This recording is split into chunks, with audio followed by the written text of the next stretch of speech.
T20 world cup మళ్లీ వచ్చేసింది. నేటి నుంచి ప్రపంచ కప్ పండుగ మొదలు కానుంది.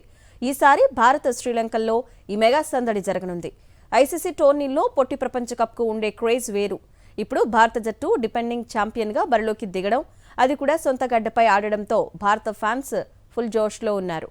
మరోసారి టీమిండియా ప్రపంచ కప్ ముద్దాడాలని ఆశిస్తున్నారు. మెరుపులు మెరిపించే బ్యాటర్లు, బుల్లెట్ లాంటి బంతులు, ఫీల్డింగ్ విన్యాసాలు, ఉత్కంఠభరిత మ్యాచ్లు. ఇలా టీ20 వరల్డ్ కప్ అంటే అభిమానుల్లో ఆసక్తి ఎక్కువే. 2024లో టీమిండియా టీ20 వరల్డ్ కప్ గెలిచింది. ఇప్పుడు మళ్ళీ టీ20 వరల్డ్ కప్ ఫైట్ ప్రారంభం కానుంది. ఇవాళ వరల్డ్ కప్లో భారత జట్టు తమ ప్రయాణాన్ని యూఎస్ఏతో మొదలు పెట్టనుంది. ముంబైలోని వాంఖడే స్టేడియంలో ఇరు జట్లు తలపడనున్నాయి. ఇషాన్ కిషన్, అభిషేక్ శర్మ, సూర్యకుమార్ భీకర ఫామ్లో ఉన్నారు.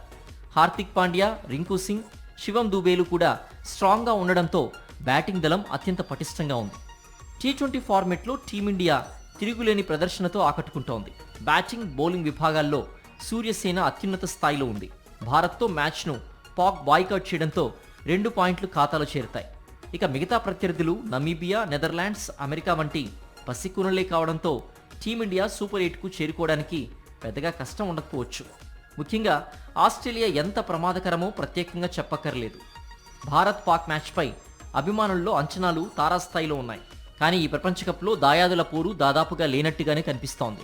భారత్, పాక్ ఒకే గ్రూప్లో ఉండగా ఈ నెల 15న కొలంబోలో మ్యాచ్ జరగాల్సి ఉంది.